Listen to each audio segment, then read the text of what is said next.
I'm Jace. I'm Scotty. And I'm your host, Dawson. And you're watching On the Clock.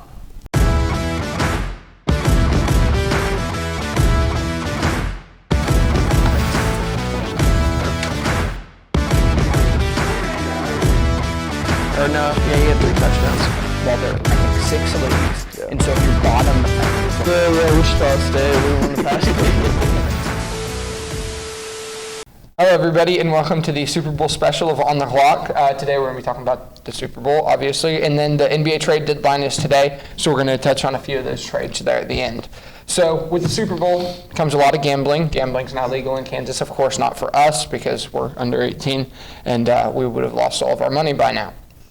But if I did have any money left to bet, I would probably put it on this, that you can bet the over-under of 2 minutes and 5 seconds for Chris Stapleton singing the national anthem for the Super Bowl. So, Jace, I'm going under. You taking the under with him? He sings so slow. Like, really? Well, they put it up, no? Well, yeah, but it rises. There's more money put on the over. Usually the Super Bowl, they're pretty long, so Yeah. I might take the over. Lady Gaga, I was doing some research last night extensively. I found one website. Lady Gaga took like 2 minutes and 30 seconds. That's a girl, though, so like. Luke Bryan took 2:05, I think, like right on it. Eric Church last year and whoever he sung with took 2:17, I think. So I don't know. I would take the over personally. Scotty, would you say you take? I think I'd take the over. Okay. All right, another one, coin flip. I'm going never heads. fails. I'm going heads. I feel like Tails heads never fails. Tails never fails. Heads got it this year, I think. Okay, and then this one's kind of interesting to me. The touchback on the opening kickoff. I've seen those a few times. Yeah. Touchback, because you're not going to risk anything first time. Let's get to the 20-yard line. Well, no, it's not even that. It's do they have the physical capability to kick how hard of balls those are? Because they don't have time to break them in. They get like an hour before the game, and normally they have all week to prepare these, and like they put them in washing machines and like do all this weird stuff. They're also in Arizona, so it's not going to be too cold. That's true. You got to think about the weather. I think if Butker does it, he's got a chance. Jake Elliott, I'm not 100% sure. I think he'd be close. I think I gave a touchback. I think they did it. Okay, and then I got touchback. the last weird one I found was, will a drive take less time than it takes to sing the national anthem? Yes, there will be. I think there is one. There So it will be A scoring drive. Not a scoring drive. I could see that just 2-minute drill? I think in the that fourth hits. quarter. Second quarter even, for a field goal. I think that hits. 2-minute warning. So this is not gambling advice. This is just what we would do if we were in your shoes. Okay, the injury report. Kadarius Toney was the only limited participant on Wednesday for the Chiefs, which is a very good sign. But on the other hand, we did activate Clyde Edwards-Helaire from IR. He will be eligible to play, and we did place Hardman on IR. So Did he come back for the... He did come back. He didn't play a ton. I think he left again when he re-aggravated his injury. So pretty healthy.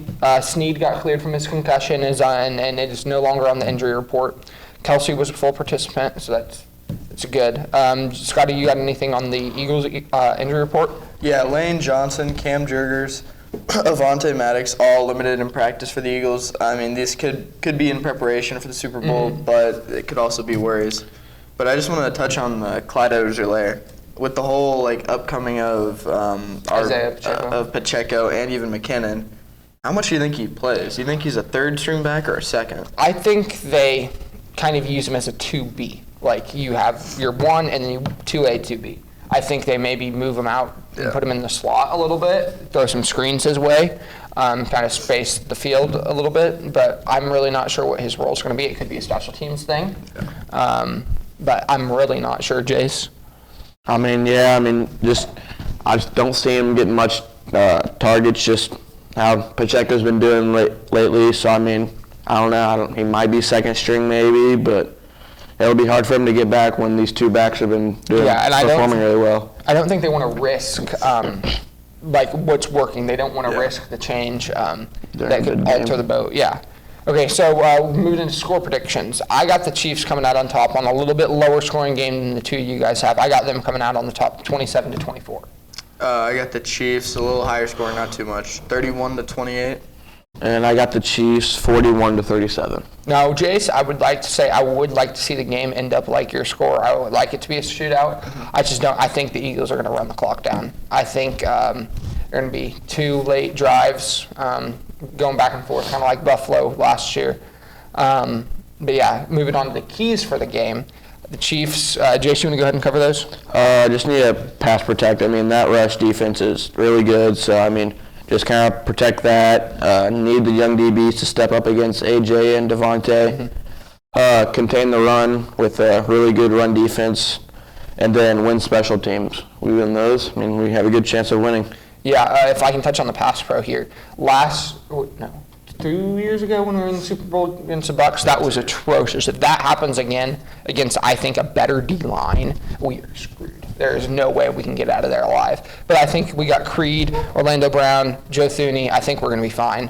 And then contain the run. We can't let Jalen Hurts out in space because he is going to snatch somebody's ankles if we let that happen. Some key points here for the Eagles. I think the pass rush. I think they really need to pressure Mahomes because, against the Buccaneers, you saw that it's very, very easy to get to him. But I think we've really revamped the line since then. Yeah. And it should be a lot better. He's not going to be able to be as elusive and escape as much with that high ankle sprain. I think he'll be better than he was 2 weeks ago, but that's still going to be a factor. Limit turnovers. Of course, that comes with every team that plays. And then take away Kelsey in the passing game. If he gets 10 receptions, Kelsey's probably going to go for 130 yards and have a big game, 2 touchdowns. And then, of course, what's been getting them to win these last few games is run the darn ball. They got to, yeah. They have to run the ball because that is probably the weakest point on the Chiefs. The DN, number 25. Chris Jones? Yeah, Chris Jones. He did get his first career playoff sack, so that's nice, but, that's pass rush. So I think if we can really contain the run, we're going to be fine. Yeah. Contain the run, pass pro, we're going to be fine. This is going to be a really interesting game. I'm not sure what the weather report is. Probably pretty nice. Yeah, but it's in Arizona, so I'd imagine it'd be nice. They got there, everybody's safe. See the media day pictures, those are tough. But I think, is that really all we got for the Super Bowl? Yeah. All right, we're going to go to commercial real quick, and then we're going to be back with some NBA trade deadline talk. Being a part of Rock Solid does take its toll on the crew. Thanks for watching, and stay rock solid. Cut!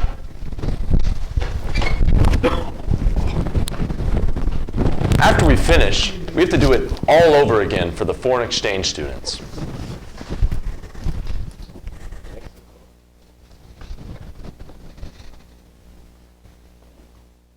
Buenos días, amigo.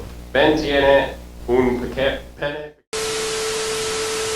Hello, everybody. Welcome back. The NBA trade deadline is today at 3 o'clock, I think. Yeah. 3 o'clock Eastern time or something like that. So last night it was about 12:30-ish, something like that. KD traded to the Suns for 4 first-round picks, Malik Bridges, Cam Johnson, and a pick swap. That is a huge move. They went all in. They're currently the 4 or the 5 seed out west. So, Jace, what do you think this means for the Suns? Are they true title contenders now? I mean, that definitely puts them up there. I mean, it might get Chris Paul's first ring. I mean, you never know. So, it puts them up there. I mean, I don't see, you still have Boston, Bucks. You still have those really good teams. Mavs are going to get up there with that Kyrie.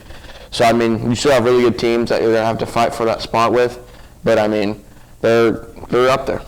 Yeah, I mean, once you're in the playoffs, I really do think it's anybody's game because home court advantage in the NBA, it's just one game. I mean, if you can win it in 4, there's no such thing as home court advantage. Scotty, you got any thoughts? I just think it's crazy how fast the Nets dismantled. They had a team of James Harden, Kyrie, and Durant, and Blake Griffin, and Drummond. I saw ESPN this morning. They were talking about how they set up a team that was set up to win championships, like guaranteed championships out of that team. And it lasted, a season and a half? Not even. Maybe. I mean, yeah, if you combine their whole time there, it was probably, 3.5 seasons? They didn't even play that many games together. No, and you had Ben Simmons. So it kind of just all fell apart really quick, and I think KD honestly went to the best option and now has the best chances of winning a title. Him, Devin Booker, and Chris Paul. But I honestly don't think the Nets are that bad. I think with these 4 picks, I think that it takes them 2-3 years and then they're right back in this thing. Well, and Cam Thomas has been playing. Oh yeah, three straight 40 pieces. Yeah, that is nuts. So I honestly don't think. And Mikal Bridges, good option. Cam Johnson. He's kind of a cardio guy. I think it's just you got good options around Cam Thomas if he keeps playing like that. He doesn't have to drop 40. But he also doesn't have to be the guy. Yeah. He just can score the ball. Yeah. So I think they're not too bad off trading with all these trades. No, I think they're in a better situation than they could have been. Got a lot of sure. head cases off their team. Okay, and then Jace and I talked about this, but do you have any thoughts on Kyrie going to Dallas? Yeah, Kyrie's first game yesterday. I like the move. They're trying to help Luka. I don't know how that'll mesh quite yet. We'll see after the break, after the All-Star break. And then will Luka be back immediately after that, or is he going to play in the game? I assume he could be back before, but I assume he just waits until after. Yeah, if you got Kyrie getting you buckets, how many did he have last night? He had 24, 4, and 5 last night in a 110-104 win. That's their second win of the season without Luka. Just their first win came a few days ago without Luka, and it's kind of crazy. Yesterday they actually looked really good. I got to watch part of the game, and the role players around him were actually hitting shots, and they weren't looking like terrible. No, okay. So I don't know, Kyrie made them look better, or if they just like kind of showed up. Stepped up, yeah. But I think this Mavs team is really scary now with both of these 2 guards. It'll just be a weird transition from Luka's slower pace to Kyrie's faster pace. Okay. Josh Hart to the Knicks for Cam Reddish in a first. Jace, you got any thoughts? That reunited with Villanova teammate. He was getting his jersey retired, and they told him. Did you see that? That was pretty cool. Yeah, I mean, they get to reunite. I mean, pretty good addition to the team. I mean, I think Scotty said he was averaging like 20 this year or something. Yeah, so, they needed a shooter for sure. Yeah, they need someone that can shoot and score the ball. They have Brunson right now, and so I mean they can be a team. So.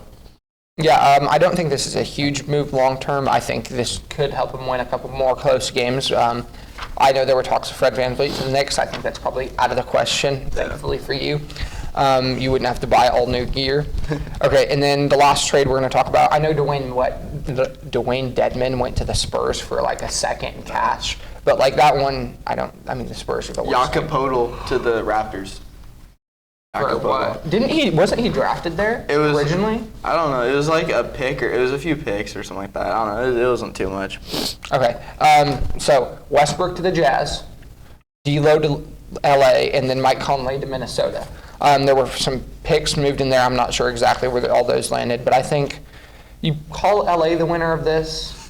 Probably. I mean, they don't have any picks. I see the Jazz not even getting in it because I don't think Westbrook even suits up for the Jazz. I think. Really, you think it's a Carmelo Atlanta situation? I think you have a team buy him out, and I think you could see the Clippers buy him out. Oh, you go immediately back to LA. And so, but I don't know if he suits up for them. He might. I just don't see Westbrook playing for the Jazz. Westbrook traded for Kevin Love to Cleveland.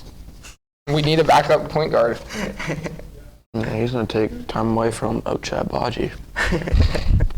Okay, and then Mike Conley to Minnesota. He's kind of been bouncing around the last couple of years. Yeah, older. But yeah, I think that's all we have. Thank you guys for listening. We'll be back on Tuesday with a Super Bowl recap. And then after that, we're going to kind of get into some off-season stuff, talking more about college basketball. But thank you guys for listening, and we'll see you next week.